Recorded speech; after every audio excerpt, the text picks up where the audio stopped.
Welcome to Blizzard Fire. We hope this video helps fire up your solution. You begin by verifying permissions. You need admin rights or explicit approval to remove management.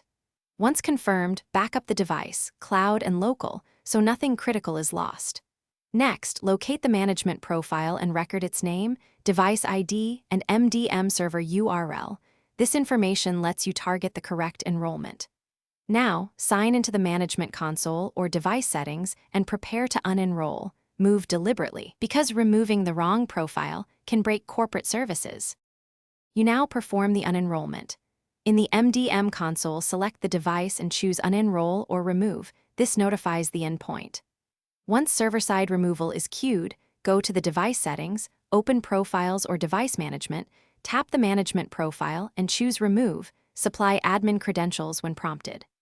After the device confirms removal, return to the admin portal and revoke any certificates, tokens, or access policies tied to that device, because lingering credentials can reauthorize access unintentionally. You finish by restarting the device and verifying management no longer appears in Profiles or Device Management. Make sure previously restricted settings are now accessible. Next, reconfigure network, VPN, and app licenses if needed, because some services may require manual re-enrollment or credential refresh.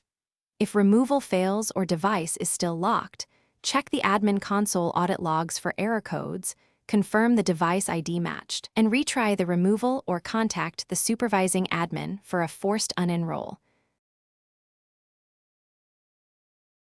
Thanks for watching. If you found this helpful, don't forget to like and subscribe.